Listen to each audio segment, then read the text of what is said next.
সবাইকে শুভেচ্ছা, ভালো করে কাজ করুক। সাংবাদিকরা তাদের কাজ আজকাল ভুলে যাচ্ছে, সাংবাদিকরা সাংবাদিকদের কাজ করুক। ওয়েল উইশ রইল।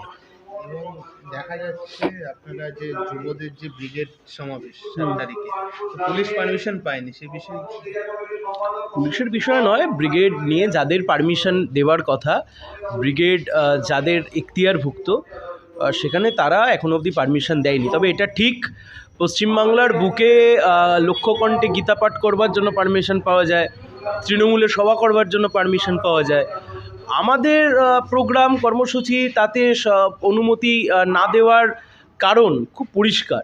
বামপন্থীদেরকে মানুষের কাছ থেকে দূরে রাখো। বামপন্থীরা তাদের কথা, তাদের বিকল্প ভাবনা যাতে না মানুষের কাছে পৌঁছতে পারে। কিন্তু এইভাবে কতদিন চাপিয়ে রাখতে পারে? 7 তারিখ ব্রিগেড হবে। এবং একটি কথা, যে সুকান্ত মজুমদার তিনি বলছে বাবরি মসজিদ উদ্বোধনের সময় যদি উদ্বোধন হতো তাহলে সিপিএম যেত, কিন্তু রাম মন্দির উদ্বোধন হচ্ছে দেখে কিন্তু তারা যাচ্ছে না। শুনুন, ধর্ম মানুষের ব্যক্তিগত ব্যাপার। আপনি আপনার ধর্ম পালন করবেন, আচার আচরণ সব কিছু পালন করবেন, এটা আপনার ব্যক্তিগত অধিকার। ভারতের যে সংবিধান তার 25 নম্বর অনুচ্ছেদ আপনাকে এই অধিকার দিয়েছে। কিন্তু সেই ধর্মকে নিয়ে রাষ্ট্র ব্যবস্থাকে সামনে রেখে বিজেপি, আরএসএস সবাই মিলে যেভাবে গোটা বিষয়টাকে রাজনীতি করতে চাইছে, আমরা তার বিরোধী। আমরা প্রথম থেকে বলে এসেছি, গোটা বিষয়টার রাজনীতিকরণ, ধর্মের রাজনীতিকরণ হচ্ছে। শুধুমাত্র রাম মন্দির কেন, ভারতবর্ষের অন্যান্য মন্দির উদ্বোধনের সময় তো নরেন্দ্র মোদী যান না। আমাদের দেশে যতগুলো মন্দির উদ্বোধন হয় নরেন্দ্র মোদী যান না তো। আমাদের দেশে যতগুলো মন্দির উদ্বোধন হচ্ছে তাতে রাষ্ট্র একই ভূমিকা পালন করে না তো। ফলত রাম মন্দিরকে হাতিয়ার করতে হচ্ছে আজকে বিজেপিকে। তার কারণ, বিজেপি মানুষকে যা প্রতিশ্রুতি দিয়েছিল যে ওই গ্যাসের দাম কমিয়ে দেবো, পেট্রোলের দাম কমিয়ে দেবো, ডিজেলের দাম কমিয়ে দেবো, বেকারত্ব কমাবো, 2 কোটি বেকার যুবকের চাকরি দেবো, বিদেশ থেকে কালো টাকা ফিরিয়ে আনবো, এসব কিছু করতে পারেনি। এখন করতে পারেনি বলে মানুষ বামপন্থীদের দিকে আস্থা ফেরাচ্ছে। তা যাতে না হয় তার জন্য এখন ধর্মকে হাতিয়ার করছে। কিন্তু একদিকে যেমন মোদিজি বলছেন গীতা পাঠ, মমতা ব্যানার্জি বলছেন চণ্ডী পাঠ, গীতা চণ্ডী নিয়েই মেতেছে। কিন্তু মানুষের যে মৌলিক সমস্যা, খাদ্য, বস্ত্র, বাসস্থান ইত্যাদি, চাকরি, এই সব কিছু নিয়ে যে লড়াই, মানুষের জীবিকা নিয়ে যে লড়াই, তা আমরা তীব্রতর করব। এবং দেখা যাচ্ছে কুণাল ঘোষ তিনি বলছে যে ব্রিগেড যে সমাবেশে তারা আগেও করে এসছে, ব্রিগেড এখনো করছে, কিন্তু শেষমেশ শূন্য। শুনুন, বিজেপি এখনো অবধি সরকারে আছে বলে কুণাল ঘোষ বলছে। বিজেপি যদি সরকারে না থাকতো, সিবিআই, ইডি যদি ঠিকঠাক মতো করে তদন্ত করতো, তৃণমূলের অনেক নেতার বলার কথা ছিল না। কুণাল ঘোষের মনে হয় যে কুণাল ঘোষ বলছেন, কিন্তু কথা তো খুব পরিষ্কার। কুণাল ঘোষের দল যেদিন ক্ষমতায় থাকবে না সেদিন 10 গাছা লোক জোটাতে পারবে না। আমরা সরকারে নেই 2011 সাল থেকে, সাংসদ নেই, বিধায়ক নেই, মন্ত্রী নেই।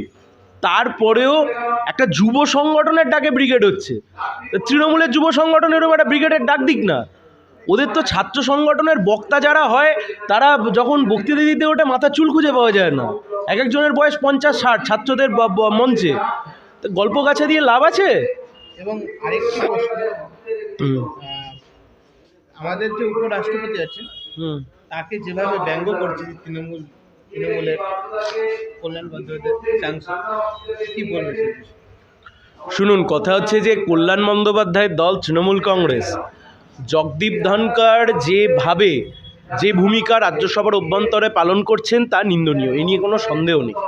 কিন্তু জগদীপ ধনকরকে যখন আটকানোর জায়গা ছিল, উপরাষ্ট্রপতির যখন নির্বাচন হচ্ছিল, জগদীপ ধনকর যখন বিজেপির প্রার্থী, অন্যদিকে বিরোধী দলগুলোর প্রার্থী ছিল মার্গারেট আলভা, সেই সময়তে তৃণমূল কংগ্রেস রিমেন অ্যাবসেন্ট।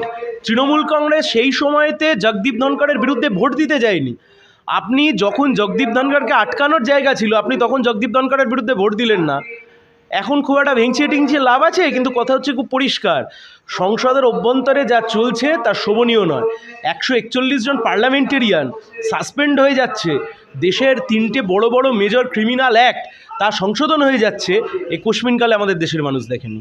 এই যে ব্যারাকপুর লোকসভা কেন্দ্রে দেখা যাচ্ছে যে তৃণমূলের মধ্যে গোষ্ঠীদ্বন্দ্ব শুরু হয়ে গেল সাংসদ এবং বিধায়কের মধ্যে, কি বলবে?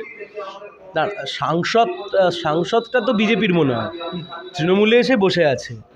এখন কথা হচ্ছে খুব পরিষ্কার, গতকাল সামগ্রিকভাবে যা মনে হলো, গতকাল অর্জুন সিংকে তৃণমূল সেন্সার করলো, গতকাল অনুপম হাজরাকে বিজেপি কেন্দ্রীয় সম্পাদকের পদ থেকে সরিয়ে দিল।